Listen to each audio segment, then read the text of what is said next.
Olá pessoal, sejam todos bem-vindos a mais um episódio do nosso Autismo Cast. Hoje com o tema Quem cuida de quem cuida. TCC e a saúde emocional na jornada do autismo. Cuidar de uma criança atípica é um ato de amor, mas também um ato de resistência. São muitas demandas emocionais, práticas, financeiras e sociais que recaem sobre os ombros de quem cuida. E hoje vamos falar sobre isso com uma das profissionais mais qualificadas que conhecemos. A nossa convidada hoje é a doutora Aldelúcia, que é graduada em Psicologia pela Pontifícia Universidade Católica de Minas Gerais.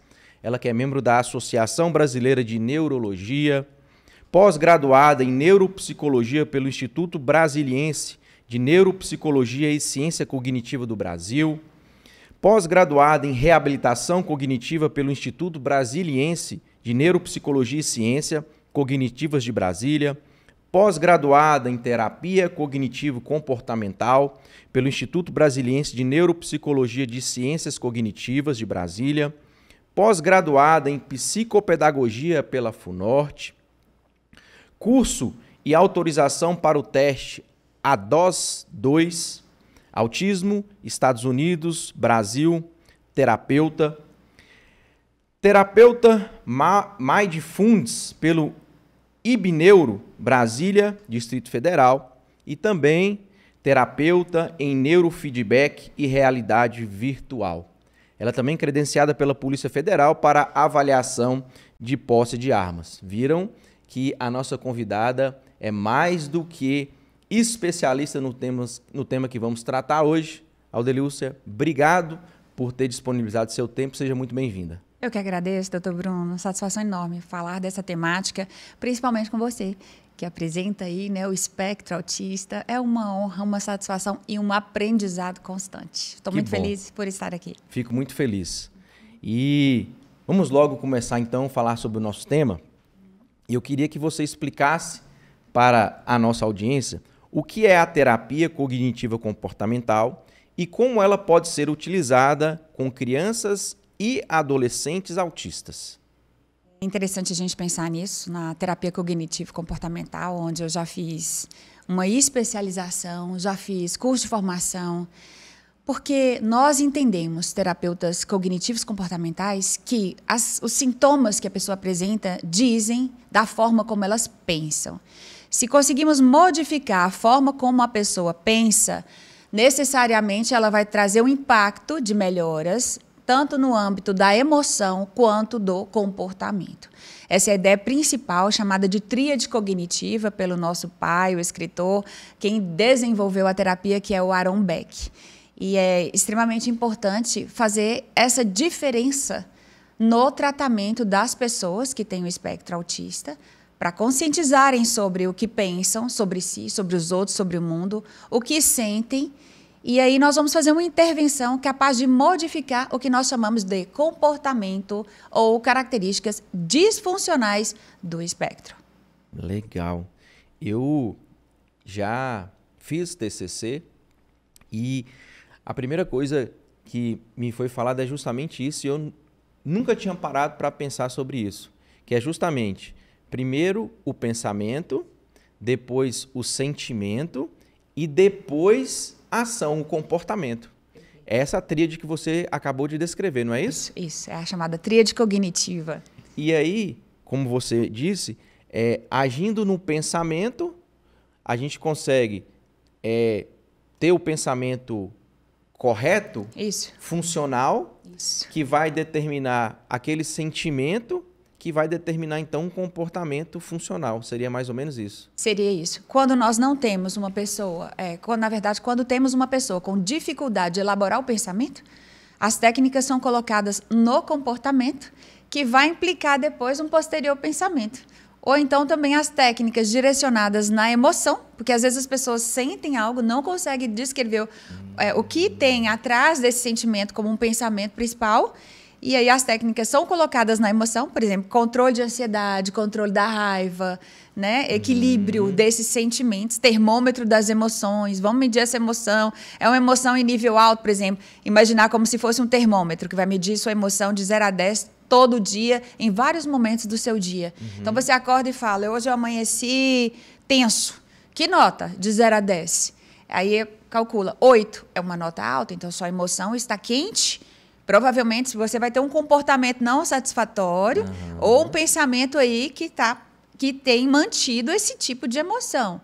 Então, vamos fazer técnicas para acalmar, respiração, relaxamento, alguma forma comportamental para aliviar isso primeiro. Aí a pessoa está pronta para se sentir equilibrada, um pouco mais equilibrada, para ter a sua atuação no meio. Que legal. Então, a TCC ela vai agir não somente no pensamento, mas também nesses outros... no sentimento. No sentimento ou no comportamento, com as técnicas.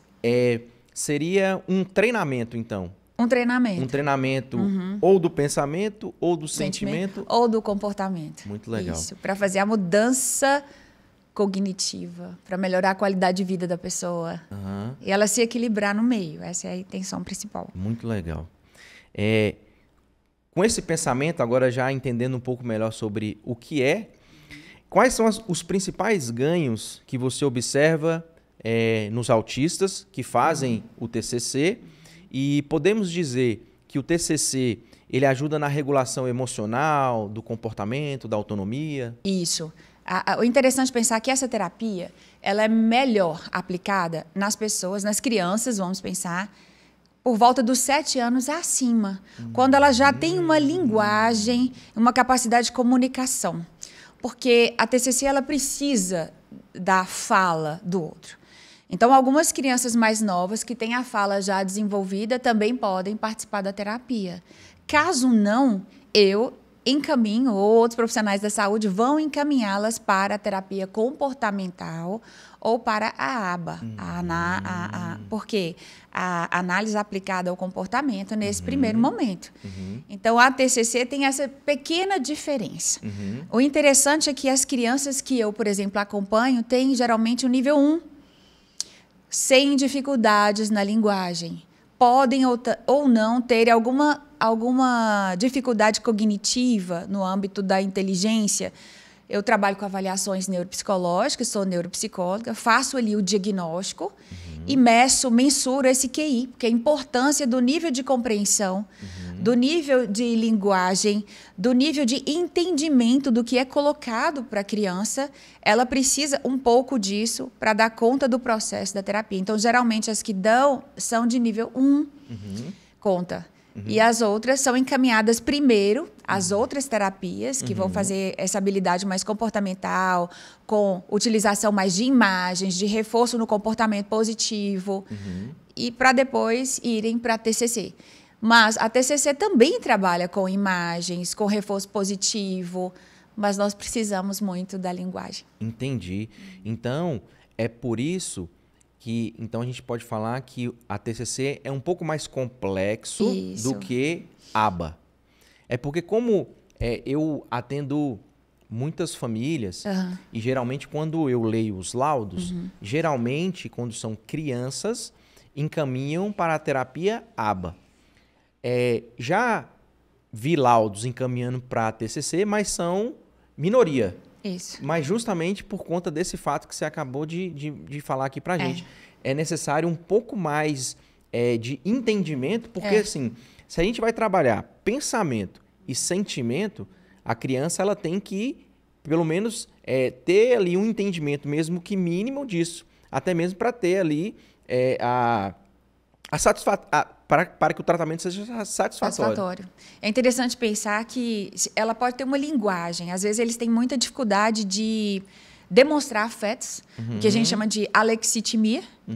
Mas as terapias, nós temos cartões, jogos, treinos ali de habilidades que vão trabalhar o reconhecimento de emoções, por imagens primeiro, aí começa a falar, começa a expressar, o reconhecimento do comportamento mais adaptado a determinadas situações e contextos sociais, como eu me comporto em tal lugar, na escola, em casa, né? Em um ambiente dentro da casa, por exemplo. Então, é bem específica.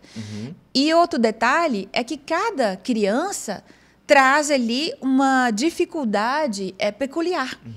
Então, a terapia ela vai focada no ponto onde há a necessidade do desenvolvimento dessas habilidades que estão impactadas, muitas vezes, pela falta do reconhecimento da própria pessoa, da própria criança, que eu tenho uma dificuldade aqui, né? E que eu sou ótimo em alguma outra coisa. Então, nós vamos trabalhar tanto reforços em aspectos positivos, quanto treino de habilidades em aspectos que estão disfuncionais. Aldelúcia, você falou em afeto, demonstração de afeto, e eu vou aqui contar uma história. As pessoas mais próximas de mim conhecem essa história, e um dos motivos que me fizeram procurar um psiquiatra para buscar o meu diagnóstico foi justamente esse.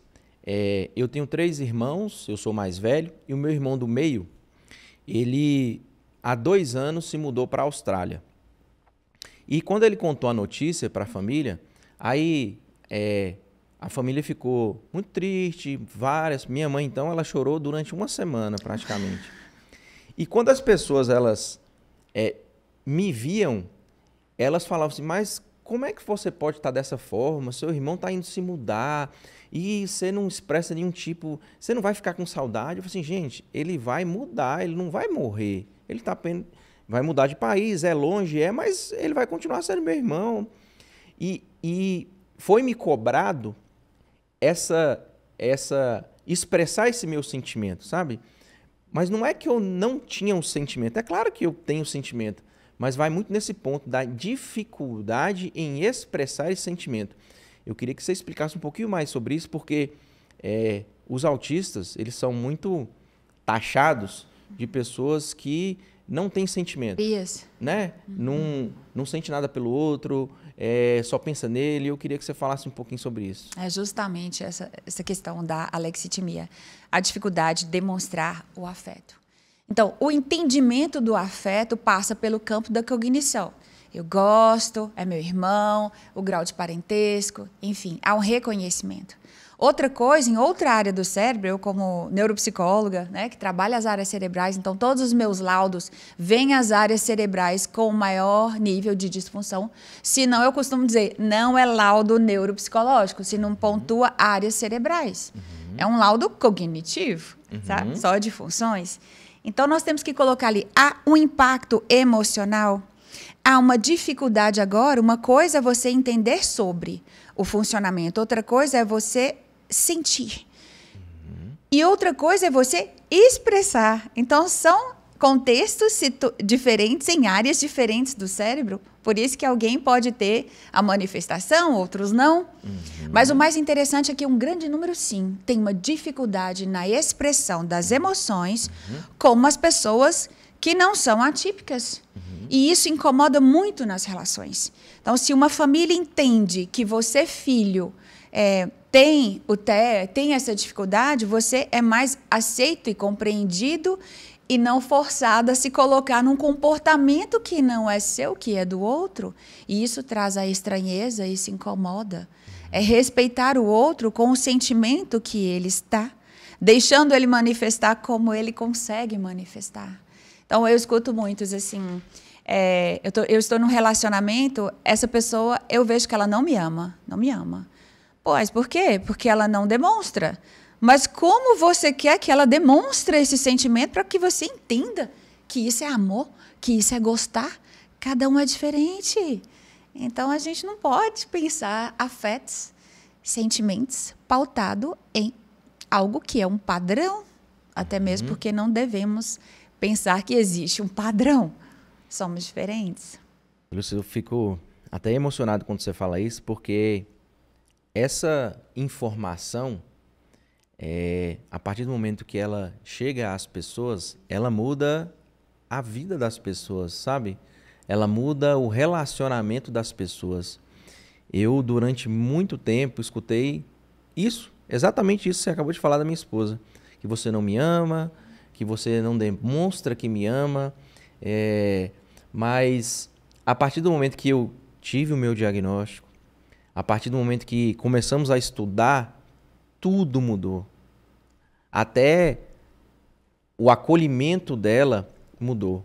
Porque hoje ela sabe que como eu demonstro o meu amor, que, como você muito bem disse, não precisa ser de acordo com o padrão, porque quem disse que o padrão está certo? Justamente, né? justamente. O padrão ele foi imposto e imposto e se não for aquele padrão, está errado, né? Tanto é que hoje nós somos taxados como atípicos, né? Ou seja, fora do padrão. Mas eu me questiono muito sobre isso, fazendo essa reflexão. Quem disse que o padrão é que está certo, né? Então eu acho que essa informação ela é muito importante justamente para que o companheiro, né, ou o pai, ou a mãe, porque tem muita mãe também que fala assim, mas meu filho não gosta de mim porque ele não gosta de abraço, ele não gosta de me dar beijo, ele não gosta, né? Então assim... Olha a referência, né? Eu passei por tudo isso comportamento em casa, porque eu sei que não é porque ele não sente, eu sei que se ele não gosta de um abraço, é porque aquilo incomoda ele. E ele tem outras formas de demonstrar o amor por mim. Perfeito. Né? E que muitas vezes não são vistas. A pessoa está invisível ali, né? No que ela tem demonstrado. Isso. E quando a gente mostra as características, ali numa avaliação, o que tem, aí eles passam a reconhecer. É mesmo, faz isso mesmo, isso é demonstração de afeto. São outras formas que estavam invisíveis até o momento. Que não passava pelo campo da percepção desses pais ou da pessoa que convive. Que bom. Não era nem o assunto que a gente ia tratar, mas gostei muito. É extremamente relevante porque vai adentrar agora nessa questão do tratamento, do acolhimento, até da importância dos pais participarem do processo. Isso, muito importante. Deixa eu respirar aqui. Doutora, você nos disse aqui que geralmente, mais ou menos, a idade para iniciar o TCC seria ali entre 7 anos, né? Porque ele já teria uma linguagem, uma percepção. Eu queria saber se a TCC ela pode ser combinada com outras abordagens. Por exemplo, a aba, lá na Fono, no TO. Isso. O mais importante é as pessoas pensarem assim, uma teoria só geralmente não contempla uma pessoa.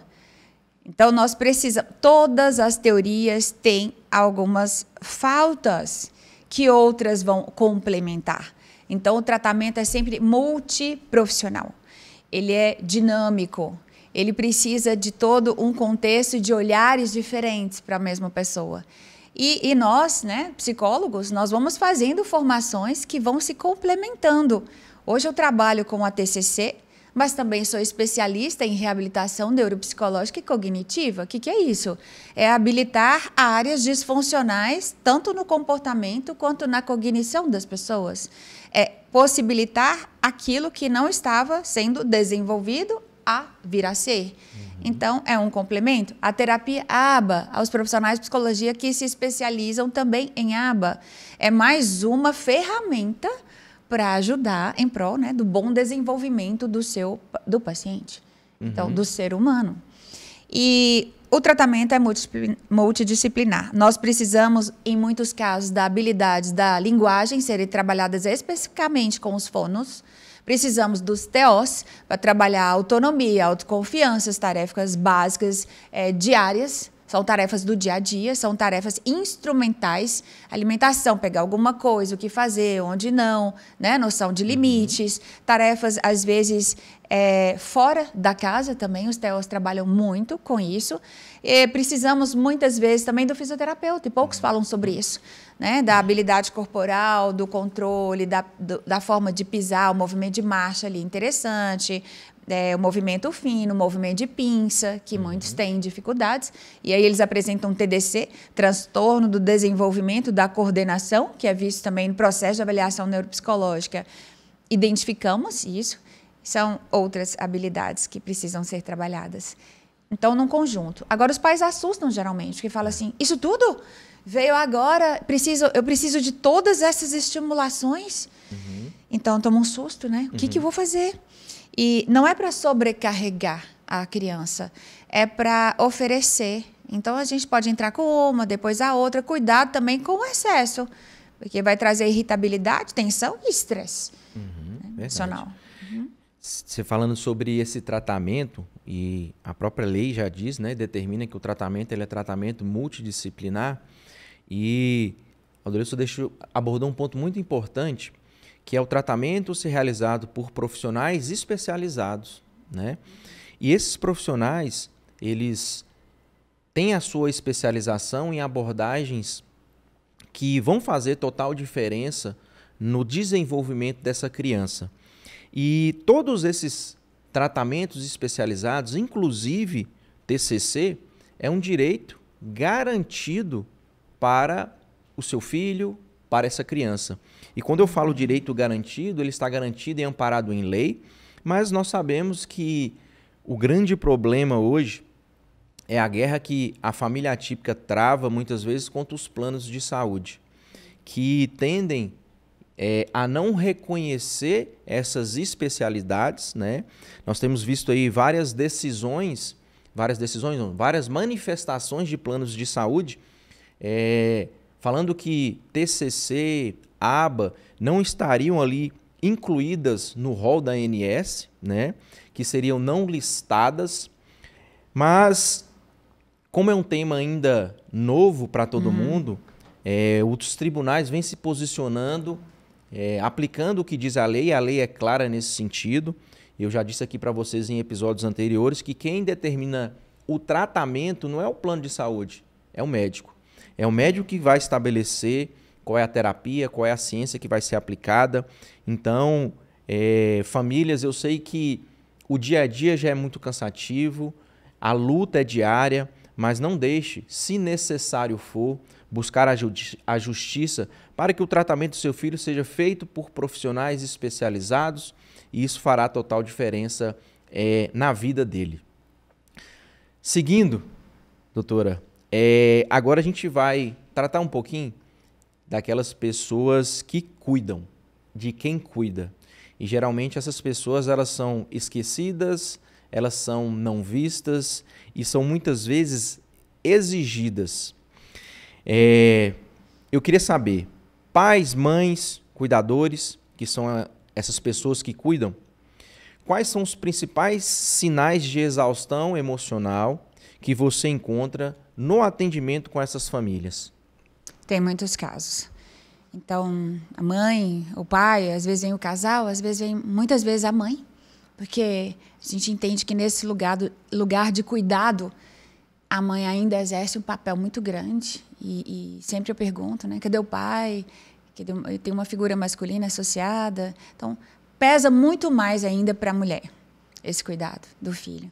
Elas chegam, às vezes, muito cansadas, que a gente chama de burnout, burnout parental, nesse estado de cuidadora de um filho, né, de uma criança com TEA, cansadas com alterações do sono, com gastrites, com questões físicas, né, fisiológicas, baixa imunidade, queda de cabelo, ansiedade aumentada, irritabilidade, fadiga, falta de energia, falta de motivação, não dando conta de cuidar de si, falando que há uma sobrecarga, há um olhar, há um estado de alerta, que eu falo, anteninhas ligadas com o filho praticamente 24 horas, com receio de acontecer alguma coisa, com medo, muitas vezes pela falta de conhecimento do que é riscos ou não, a partir do que o autista pode vivenciar no seu ambiente.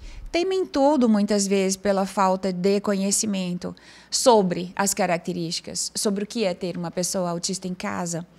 Por isso que a procura por profissionais para pais é extremamente importante. Pais e demais cuidadores, avós principalmente, né? Recebo também as avós, e os irmãos, porque tem irmãos estressados com o outro, porque às vezes não sabe lidar com o irmãozinho que tem. Outras vezes um tem um nível 1, outro tem um nível 2, e vem comparações, e vem por que ele é atendido dessa forma, porque a atenção está direcionada, eles estão esquecendo de mim. Então, vem todo o contexto familiar necessitando de um apoio, de um olhar e de um direcionamento. Digo que não é um tratamento, às vezes, difícil. Vocês não vão ficar ali fazendo terapias por várias vezes. É um direcionamento, era como se fosse um curso.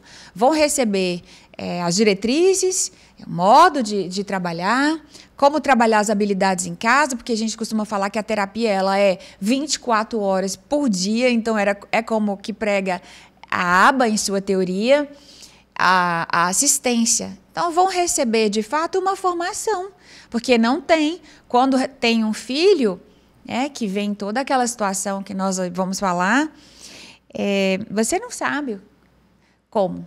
Então, busque quem pode ajudar a que você seja direcionado.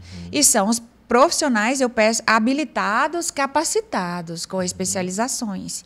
Isso alivia muito quando nós vamos mudar e modificar. Há uma importância do cuidado dos pais? Consigo, muito. Né? Alimentação saudável, atividade física, qualidade ali do sono. Às vezes precisa do médico entrar com alguma medicação sim, para ansiedade, para dormir melhor. Todos os profissionais que puderem buscar recursos para que consigam viver também bem consigo.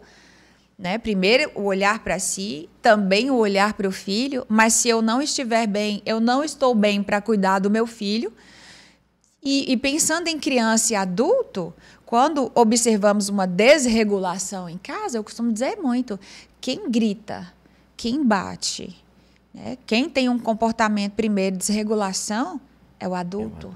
Porque a criança, ela não tem esse entendimento ainda de mundo, ela não tem esse entendimento de causa e efeito da cognição. Quem tem a obrigação, eu falo, é você, adulto. Por isso que é errado falar pai que bate, bateu é errado. É errado, gritou é errado, é você que está disfuncional. Criança precisa de amparo, cuidado e direcionamento. Verdade. Ela não tem estratégias cognitivas para fazer o diferencial. Isso é verdade. E a gente percebe que, ao longo do tempo, o assunto, né, o autismo, o autista, ele tem sido muito debatido, direitos foram criados para amparar, mas se esqueceram de quem cuida, do pai, da mãe. E eu acho que esse debate ele tem que ser cada vez mais reforçado, porque como você muito bem disse, se o pai ou a mãe não está bem, ele não vai ter condições de orientar o filho, não vai ter condições de aplicar aqueles feedbacks que vocês dão para os pais. Então eu acho que isso necessita de um olhar mais humanizado, mais reforçador, porque só quem passa sabe o que é. E muitas vezes, como você falou, é a mãe, né? É a mãe, e eu falo isso com as pessoas que estão próximas de mim, que Deus ele é tão maravilhoso que ele criou a mãe. A mãe é um ser que é especial em todos os sentidos. Eu, como pai, e gosto muito de estar presente na vida dos meus filhos, mas por mais esforço que eu faça, eu não vou conseguir fazer o que a minha esposa, que é mãe, faz. Então Deus, na sua grandiosidade, criou esse ser maravilhoso que é a mãe, e a mãe atípica ainda mais, para ter essa missão, esse esforço, essa dedicação de estar ao lado do filho todos os dias, a todos os momentos. Por mais que ela esteja cansada, por mais que ela esteja exausta, por mais que ela queira fazer algo por ela sempre vai fazer pelo filho. Então, esse olhar tem que ser mais assertivo para que elas também estejam bem com elas mesmas, né? Porque isso vai refletir diretamente na terapia do filho. Não é Perfeito. Isso? Na terapia do filho, no desenvolvimento em casa, no equilíbrio dentro da casa. Então, buscar rede de apoio é importante, né? Pessoas familiares próximas, amigos, para ajudar, muitas vezes no cuidado, para conseguir fazer uma atividade física, para conseguir preparar seu alimento, um banho, o autocuidado, né? Unha, cabelos, a gente sabe que as mulheres gostam de se cuidar. Não deixe os seus cuidados, arrume alguém, tem sempre alguém disposto a ajudar. Eu costumo dizer que nós temos anjos na nossa vida.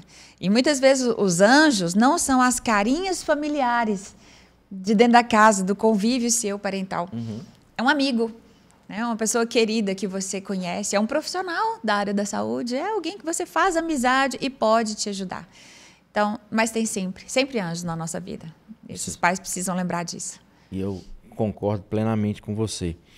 Odelilson, eu sempre toco nesse assunto, que é muito ainda um tabu na justiça, naquelas pessoas que estão ali envolvidas, que é o seguinte: o pai ou a mãe que seja funcionária pública hoje e tem um filho autista, eles têm direito à redução da jornada de trabalho para acompanhar o filho nas terapias.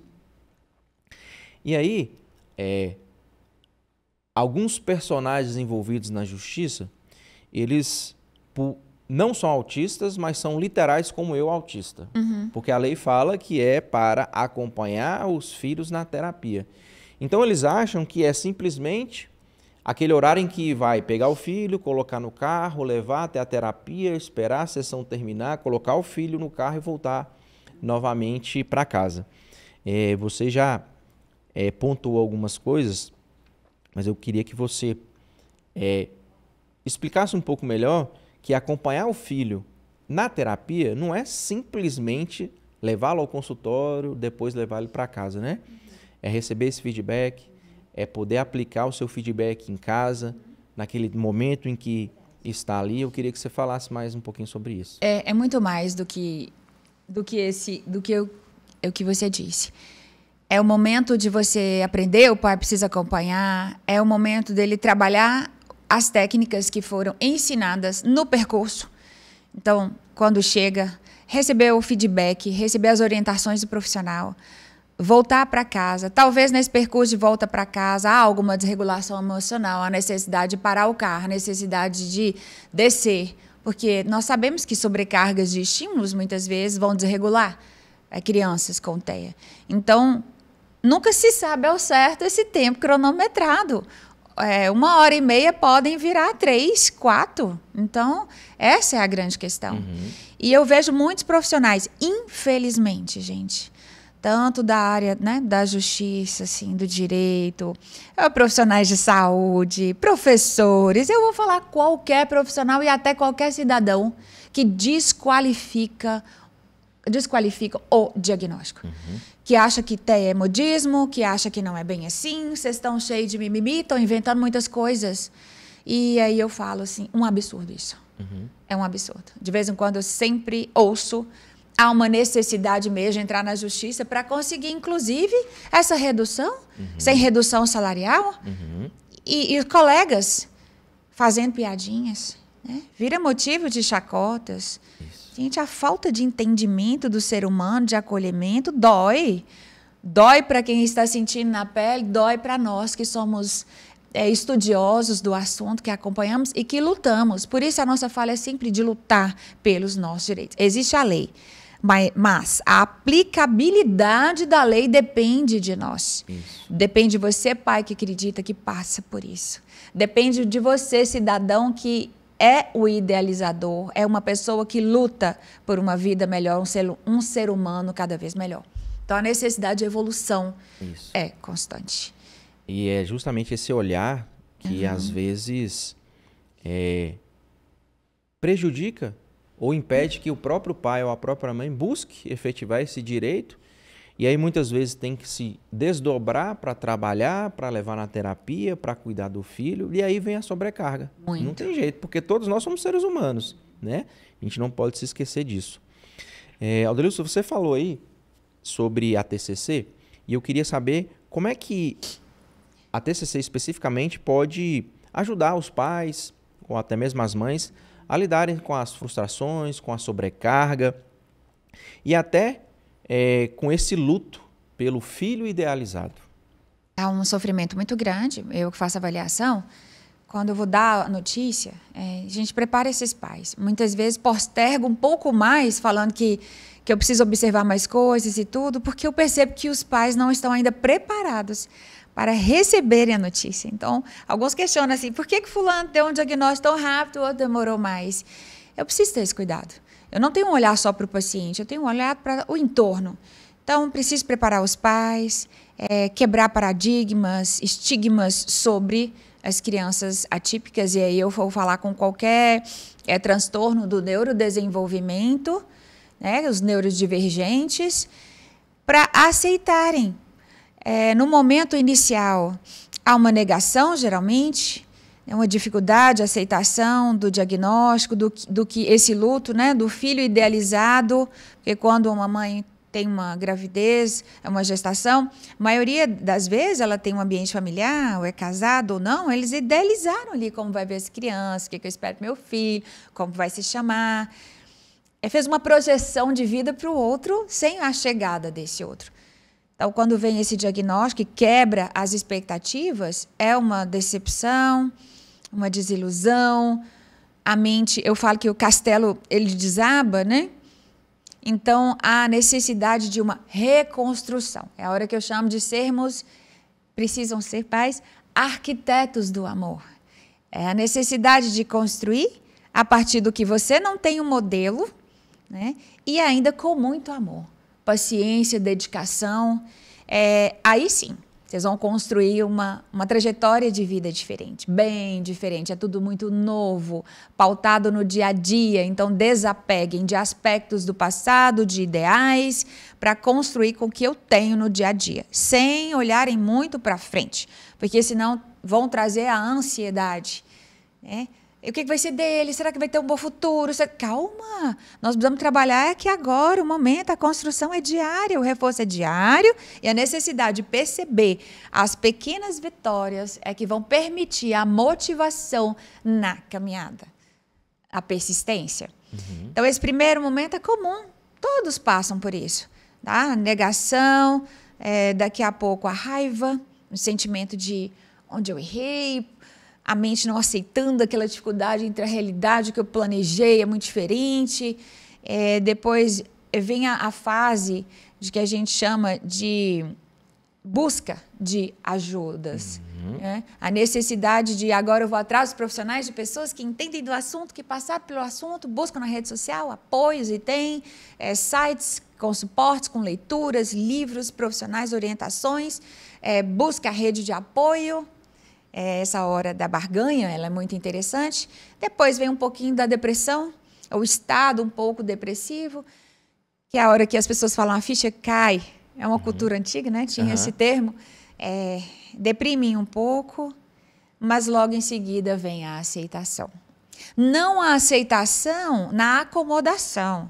Aqui eu tenho um filho atípico e pronto, né? Não é isso não. O diagnóstico também não vem para rotular e te deixar estabilizado sem evolução. É pelo contrário. A aceitação é eu aceitar que eu tenho uma criança atípica, que tudo é muito novo, que eu preciso buscar orientações, informações e apoios e que amanhã a construção vai ser diária. E outra, nós não temos esse fim, viu? Que você tem um TEA e sua vida está destinada a alguma coisa negativa, uma catastrofização do pensamento, uma não realização de sonhos e evoluções. Muito pelo contrário, esse filho pode te ajudar a evoluir muito mais do que você quando tinha uma vida sem um filho atípico. Se você prestar atenção e buscar apoio, vocês vão trabalhar habilidades juntos e vão evoluir juntos. E sucesso vai vir coisas que vocês nem pensam, que é o que eu já acompanhei ao longo desses 24 anos, eu faço agora no final do ano de profissão, e tantos pacientes que eu já atendi e vi histórias maravilhosas de sucessos, de habilidades encontradas que ninguém pensava, de altas habilidades, carreiras brilhantes, profissionais fantásticos. E que os pais um dia pensaram que era impossível. Esse olhar de acolhimento, de empatia, eu posso dizer com muita tranquilidade que é o que todo profissional que fosse atuar no mundo do autismo teria que ter esse cuidado em verificar se o pai ou a mãe estão preparados naquele momento para receber o seu diagnóstico. Se não estiverem preparados, né, criar um ambiente, construir um ambiente para que, é claro que nunca vai ter um ambiente ideal, mas dá-se para preparar algo que para acolher aquela família.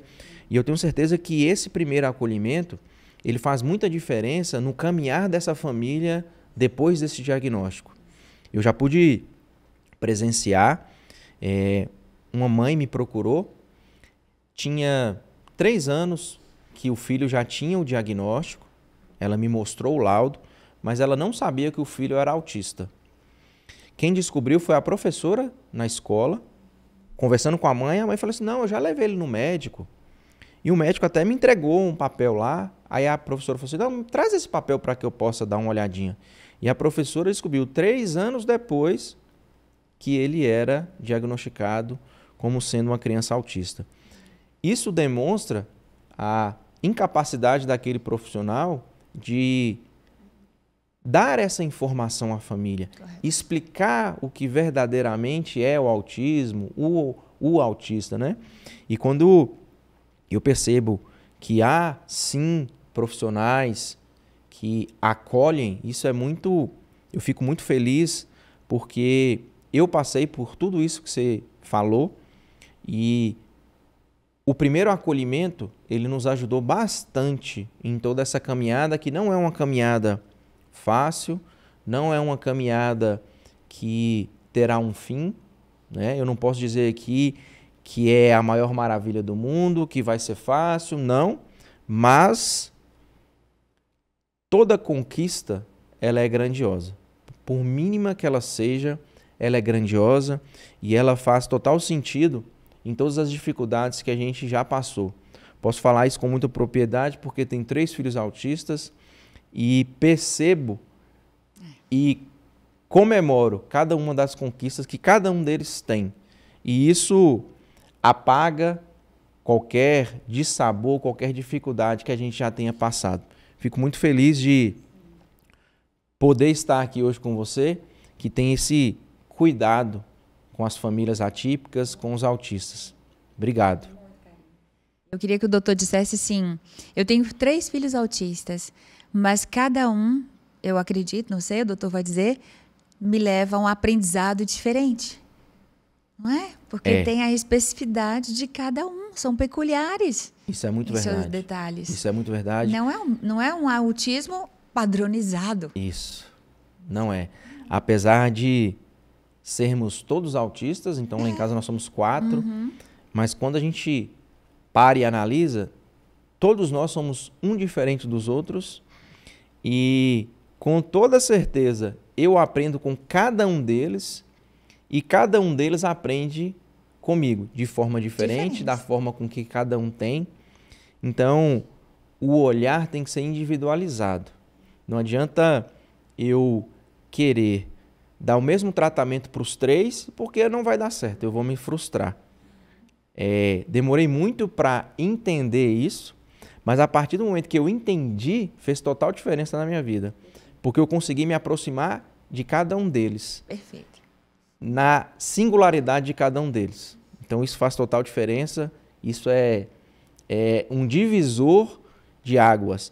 Tanto no contato, na vivência que eu tenho com cada um deles, mas também, né,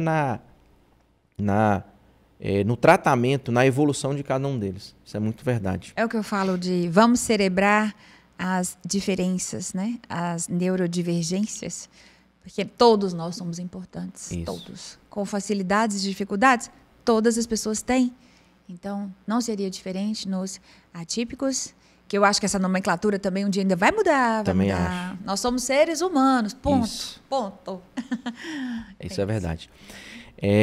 Vale lembrar aqui, famílias, que o direito, nós estamos falando aqui do direito dos autistas, mas ele também se estende aos cuidadores, aos pais, às mães, né, aos familiares, que naquela demonstração de uma sobrecarga emocional, de laudos que vão comprovar essa sobrecarga, nós podemos sim buscar efetivar os seus direitos como pais, né, que estão sobrecarregados, numa redução de jornada de trabalho, de um afastamento do trabalho, ou numa prorrogação de uma licença, enfim, nós temos aí direitos que vão amparar, sim, esses cuidadores, que eu acho importante a gente dizer que você, sim, também tem direitos, e que podem fazer total diferença nesse convívio familiar.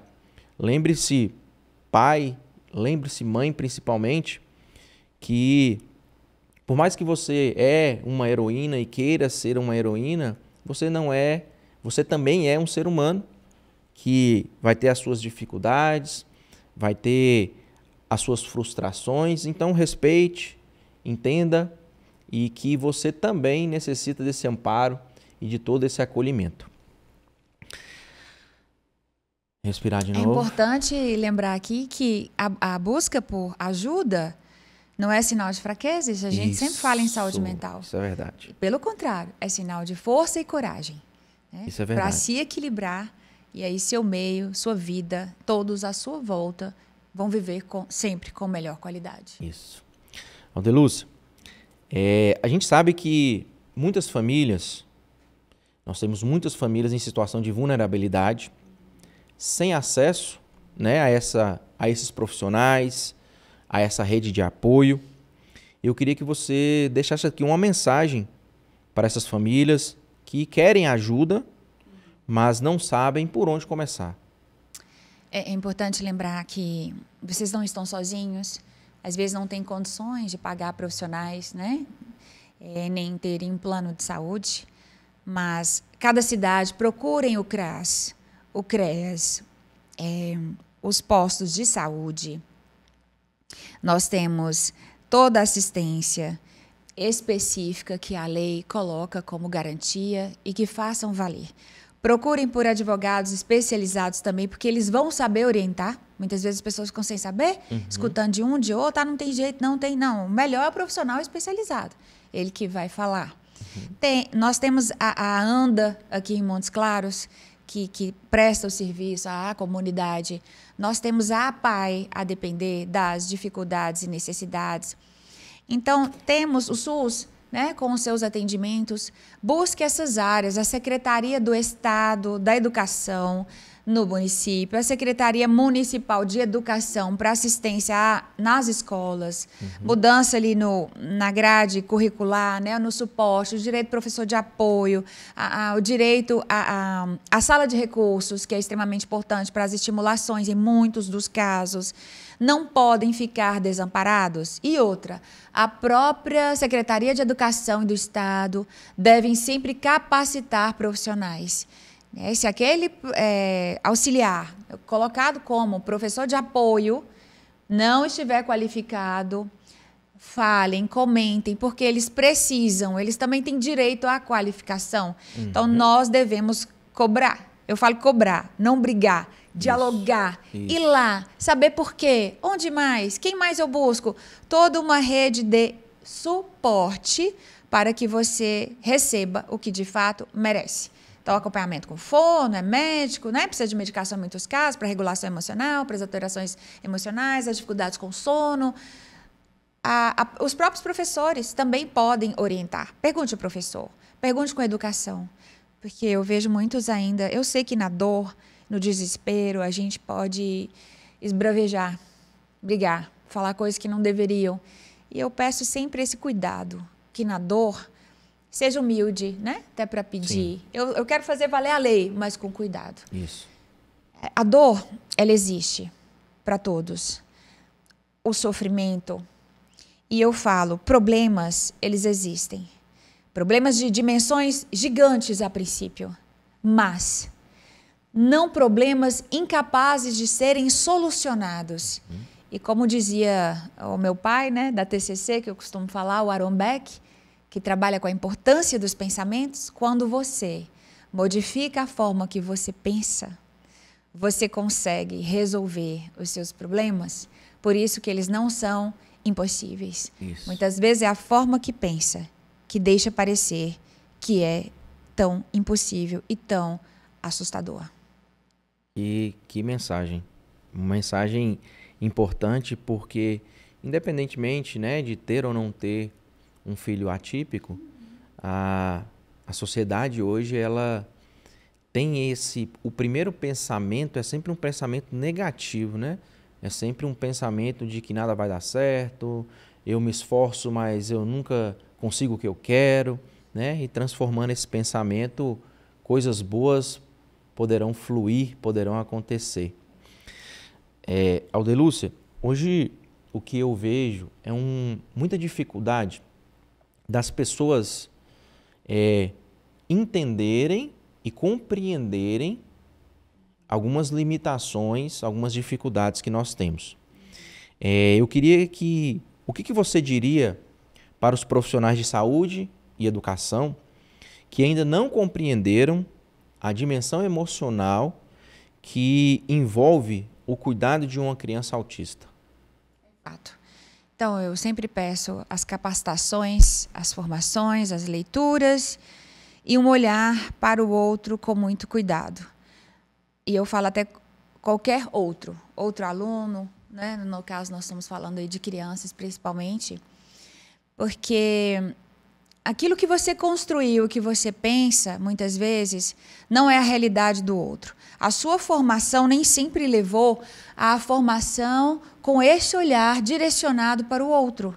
Então, numa coisa são conceitos, outra coisa é a realidade, a experiência, é o embate do dia a dia que precisa ser construído. Então, não tem conceitos prontos. Diante de toda tese, nós temos antíteses e nós temos a experiência que permeia esses dois lados.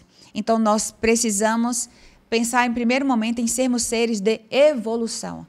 E se eu sou professor, se eu sou um profissional de qualquer área, eu preciso, em primeiro lugar, estar disposto à evolução, ao conhecimento. E o conhecimento é construído. Você tem base, mas você o transforma a cada dia. E é com cuidado. Diante de uma fala de um pai que o filho tem algo, da percepção de uma criança em sala de aula, diferente de uma maioria em seus padrões, porque diferenças todas elas têm. A gente até costuma falar assim, compara esse com o outro. É complicado isso. Mas essas diferenças estão impactando a aprendizagem? Né? É um comportamento, de fato, que você percebe que necessita de um olhar? Então, tenha cuidado para falar. Né? Tenha um cuidado. Não vamos punir. Não tem essa de não recreio. Tem necessidade de apoio. Não tem falas taxativas, estigmatizadas. Né? Porque muitos eu recebo assim. Às vezes um trauma, uma dificuldade aumentada por uma fala de alguém que poderia ser um espelho, que poderia ser, na verdade, fonte de inspiração, que eu queria dizer. Né? Que é o professor, que é o profissional da saúde, que é o doutor que está aqui diante. Nós temos que ser profissionais, pais, tios, avós, para qualquer pessoa. Isso. Então, cuidado. Cuidado com as falas. Cuidado. Com as punições. Não tem punições. Né? Não estou sabendo. Busque ajuda. Chama o colega lá fora. Vá conversar com a direção. Eu estou me desregulando agora porque eu não sei o que fazer. Cuidado com o comportamento. Uma coisa é o ser humano pensar. Outra coisa é deixar sair em palavras ou em atos. Isso prejudica. E isso é comportamento público. Alguém vê, alguém denuncia, alguém mostra suas fragilidades. Mas pensar, tudo bem. Nossa, eu estou me descontrolando, o que eu faço? Busca suporte, não atue. Isso. Esse é o cuidado da tríade cognitiva, né? Você percebe uma disfunção ali, atenção. Para que não deixe escapulir nada que você não esteja pronto ou saiba lidar. Isso. Mas você consegue aprender. Que bom. Aldelúcia, a gente já está encaminhando aqui para o nosso final. E eu sei que se a gente pudesse, a gente ficaria aqui longas horas falando, né? Mas sendo você especialista em treinar o pensamento, treinar as emoções, treinar os comportamentos, eu gostaria muito que você deixasse aqui uma mensagem para os pais, para as mães, que estão nesse momento se sentindo exaustos, solitários e sem nenhuma perspectiva. Em primeiro lugar, que os nossos pensamentos, eles não são realidade, viu? Nós podemos pensar, imaginar. O outro dado importante é que nossos pensamentos podem ser flexíveis. Então, diante de que te traga um mal-estar emocional ou um comportamento disfuncional, por exemplo, falta de ação, Busque alternativas no seu próprio pensamento que pelo menos atenue as suas emoções negativas ou o seu comportamento negativo. E eu falo assim, de uma nota, de 0 a 100.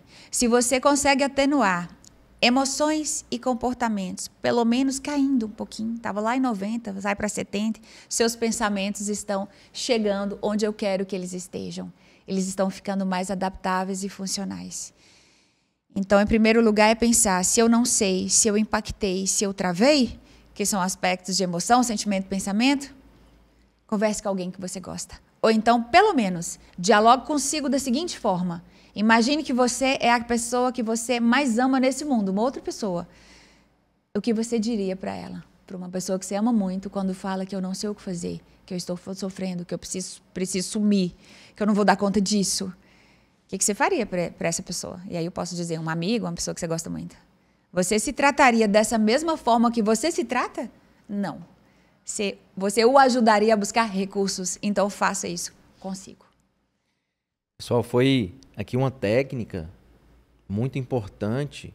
Coloque em prática, né? Porque às vezes a gente escuta muitas coisas e não colocamos em prática. E eu tenho certeza que essa é uma prática que pode fará total diferença na sua vida naquele momento de dificuldade. A dor do cuidador não é egoísmo, é humanidade. Cuidar de quem cuida é garantir que a criança também será bem cuidada. E o diagnóstico do autismo não deve ser o fim de um sonho. Ele deve ser o começo de uma caminhada com apoio, respeito e dignidade. Contem com a gente nessa luta. Assim a gente encerra mais um episódio do nosso Autismo Cast. Hoje, com essa profissional brilhante, que eu posso dizer que é uma amiga que eu conquistei nessa nova caminhada. Aldelúcia, muito obrigado pela sua participação. Muito obrigado por ter disponibilizado o seu tempo, que eu sei que é raro, é escasso, Amém. Mas muito obrigado. Eu sempre disponível quando precisamos evoluir seres humanos. Eu sempre dou meu jeito de estar presente. É enorme satisfação participar desse programa, que eu tenho certeza que vai ajudar muitas pessoas. Traz luz ao caminho, quando a gente mostra o que é possível ser feito. Que bom. Muito obrigado. Para mais informações sobre os direitos, siga-nos nas redes sociais e até o próximo episódio.